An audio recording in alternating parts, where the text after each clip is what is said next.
El Señor esté con todos ustedes. Les anuncio el Evangelio de Jesús según San Lucas. En aquel tiempo iba Jesús camino de una ciudad llamada Naín, e iban con él sus discípulos y mucho gentío.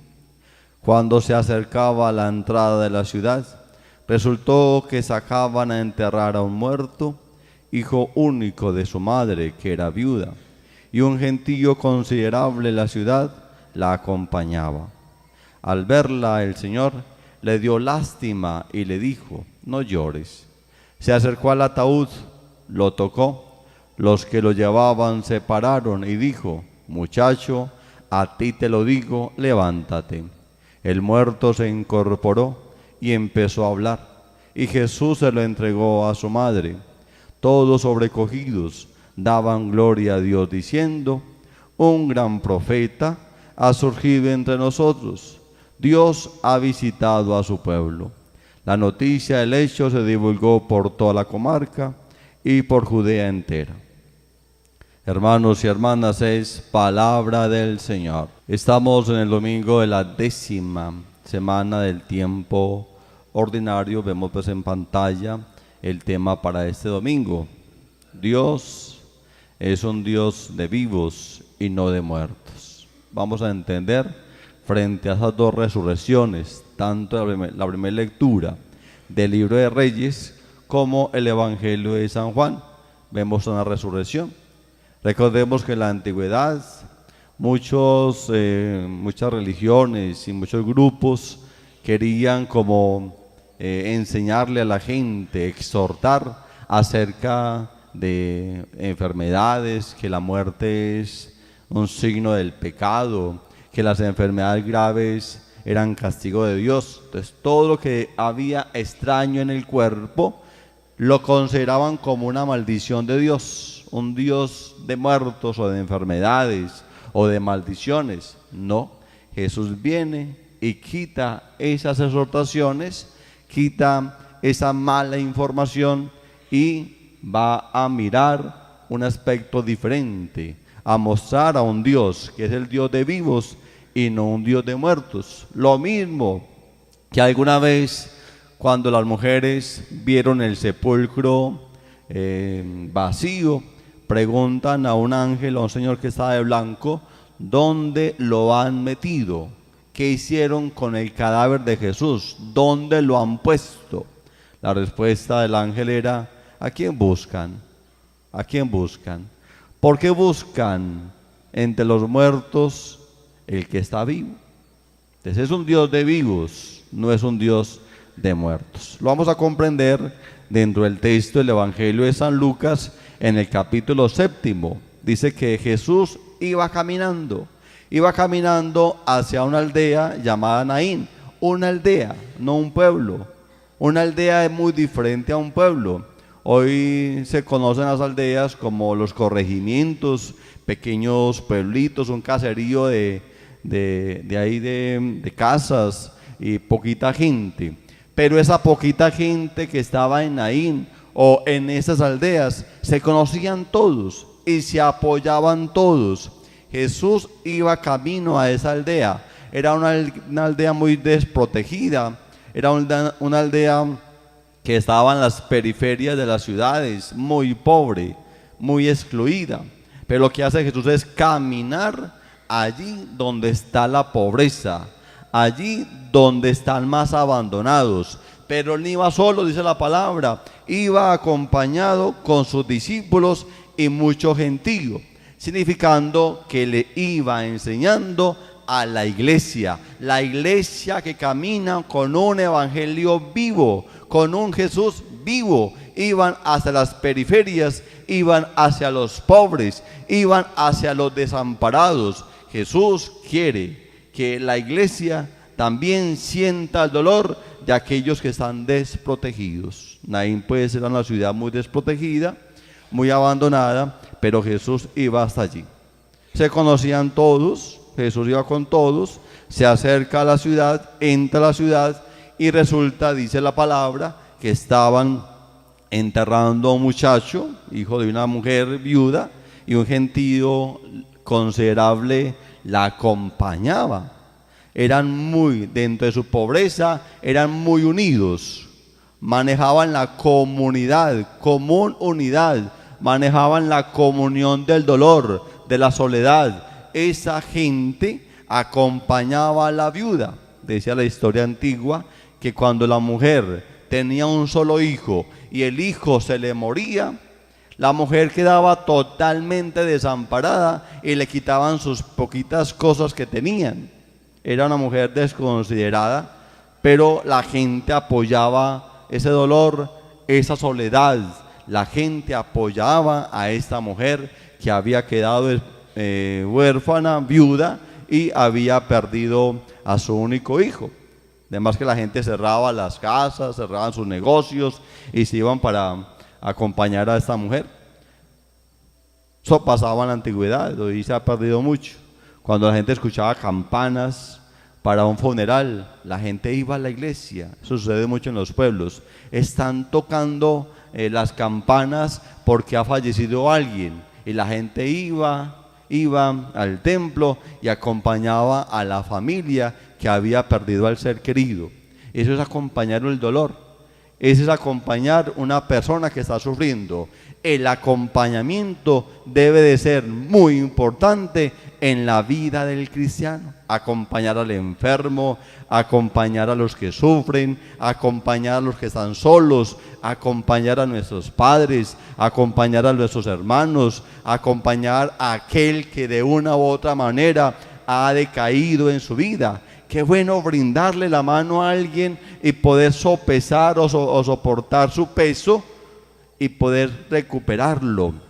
Como dice la palabra, poder incorporarlo de nuevo a sus quehaceres. Pero hoy nos toca a nosotros como cristianos, que bueno, ser otros Cristos, otro Jesús, que podamos incorporar y brindar la mano a aquellos que viven en la soledad. ¿Cuánta gente no vive sola hoy y abandonada?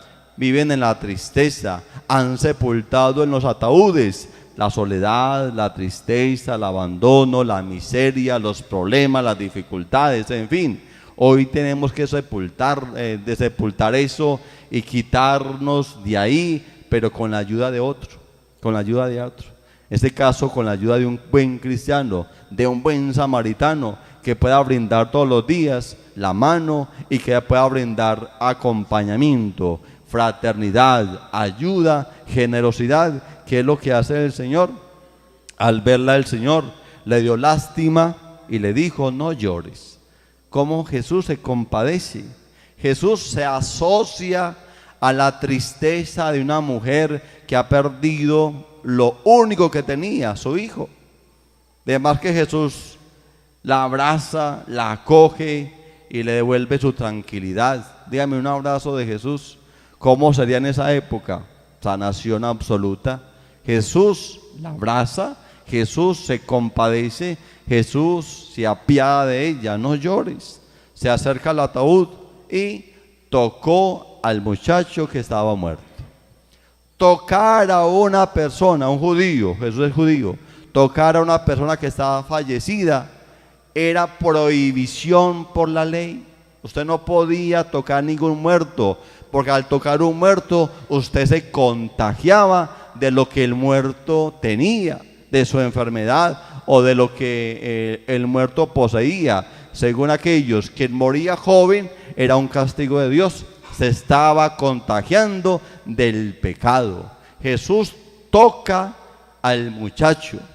Vemos a un Jesús siempre humano, derroca unas leyes inhumanas. Jesús va y toca al muchacho. En vez de que el contagio llegue a Jesús, Jesús lo contagia con estas palabras: muchacho, a ti te lo digo, levántate, levántate.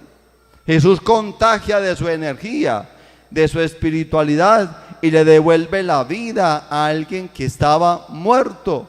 Hay una resurrección, que es lo más difícil en los milagros, la resurrección. Jesús incorpora a ese muchacho en sus quehaceres, a una comunidad que estaba alrededor de su madre, de la madre de ese muchacho, y lo incorpora y se lo entrega a la comunidad. Le dice, además que le diría, pues no es época de morir, todavía tener mucho que hacer en esta vida. La vida a veces nos golpea y queremos estar ya muertos, encontramos una vida sin sentido, las preocupaciones y las debilidades nos quitan la fuerza espiritual. No, hay que incorporarse. Solamente somos capaces de incorporarnos de nuevo al quehacer de la vida cuando se malgastan las rodillas. De rodillas soy capaz de incorporarme a Cristo para poder estar muy arriba, para poder estar avanzando, para poder recobrar vida en nuestra existencia. Tengo que bajar. Entre más me baje y más me arrodille, más me puedo levantar, más fuerzas tendré para poder incorporarme a una sociedad. El muerto se incorporó y empezó a hablar, y Jesús se lo entregó a su madre. Ya, qué alegría. Lo mismo que ha sucedido hoy en la primera lectura del libro de los Reyes, como Elías está hospedado en esta mujer viuda. También el mismo caso está 700 años atrás en la lectura de Reyes, en el capítulo 17. Lo mismo, esa mujer pierde a su hijo. Elías está ahí, lo sube a un piso alto, pide a Dios para que le devuelva la vida a este joven. Baja Elías y se lo entrega a su madre. ¡Qué felicidad! Le devolvió la vida. También los profetas, ellos también pudieron recobrar vidas. Lo podemos encontrar también en Segunda de Reyes capítulo 4, recordando el episodio del profeta Eliseo. Cómo estos profetas recobran vida a aquellos que han muerto, para demostrar que es un Dios de vivos y no es un Dios de muertos. A veces pensamos que nuestra vida se agotó, nuestra vida se acabó, hemos tenido una vida finalizada. No, cuando nosotros somos capaces de resucitar espiritualmente y somos capaces de identificarnos con Dios, nuestra vida se recupera. La gente se sobrecoge, le da a Dios gracias diciendo: un profeta ha surgido entre nosotros, Dios ha visitado a su pueblo. ¿Cómo la fe empieza a progresar? Una fe visual. De ahí lo que nos dice hoy la segunda lectura de San Pablo a los Gálatas: os notifico, hermanos, que el evangelio anunciado por mí no es de origen humano. Yo no lo he recibido ni he aprendido de ningún hombre, sino por revelación de Jesucristo. Mira qué lindo. Cómo el evangelio se va contando, porque esta primera comunidad, esta primera iglesia va viendo unos milagros. Es el Dios que se ha revelado en Jesucristo, y los primeros discípulos, la primera comunidad, ven todas las obras que Jesucristo ha realizado, y a partir de esa revelación de Dios en el ser humano es donde nace una fe. La fe nace en el encuentro con Dios. La fe nace en el encuentro con Jesucristo. La fe nace en la experiencia de Dios, mi experiencia. La fe no puede nacer de la idea de otro. No. Cuando usted confía la fe en otro, ya no es fe. La fe debe de nacer en el encuentro con Dios, de rodillas, en la Eucaristía, en la práctica sacramental. Cuando usted cree que la fe llega a usted por una idea, por una razón, por un cuento, eso no es fe. Eso no es fe. Eso es alimentar nuestro idealismo, nuestro racionalismo. No, la fe nace del encuentro. O decía San Pablo: he recibido esta fe, este evangelio, no por hombres humanos. Lo he recibido porque Cristo se me ha revelado en mí. Es el testimonio de un hombre que siente a un Dios que se acerca a él, que tiene contacto con él. Y eso es lo que la iglesia empieza a comunicar de generación en generación.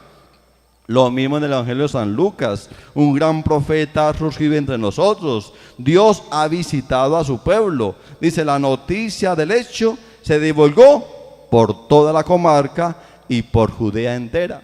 Miramos que Naín pertenece allá al norte de Jerusalén, allá en Galilea. Y la noticia se va de boca en boca. No hay televisión, no existe la internet, no existen las redes sociales, no existe el iPhone, no existe las cosas técnicas, ni existe la parte científica. No existe nada. Existe el único iPhone, que es la boca, que se va comunicando de palabra en palabra, llegando hasta Judea. Imagínense. Qué bonito ese texto del Evangelio de hoy. Hoy también nosotros debemos de comunicar una experiencia. Hoy más que nunca tenemos los equipos, los aparatos para que mandemos mensajes. Dios está conmigo. Hoy tuve una experiencia con el Señor y usted la puede transportar de aquí, desde Campo Valdés hasta Roma, diciéndole a un amigo, hoy tuve una experiencia con el Señor. Hoy los medios sociales, las redes sociales están deambulando por la cibernética, y hoy podemos esparcirle la señal de nuestras voces y testimonios por todo el mundo, evangelizando. Hoy es más fácil evangelizar que en la época del Señor. Por eso, qué bueno hoy, hermanos, que contemos experiencias para que la fe que la tenemos nosotros con la experiencia del Señor, con la revelación de Dios, podamos contarla de persona en persona y hoy a través de los medios de comunicación social. Ahí está pues en pantalla la conclusión para este domingo. En la compasión de Jesús, Dios revela toda su identidad. Dios está contra la muerte, todo tipo de muerte. Él es el Dios de la vida. Dios quiere darnos una plenitud de vida capaz de vencer todas las estrategias de muerte. Dios se acerca a todos los círculos, ataúdes, en los cuales vivimos encerrados, prisioneros, muertos, secos, y nos ordena, sal fuera, levántate, yo he venido para que tengan vida y la tengan en abundancia. Gloria al Padre, al Hijo y al Espíritu Santo.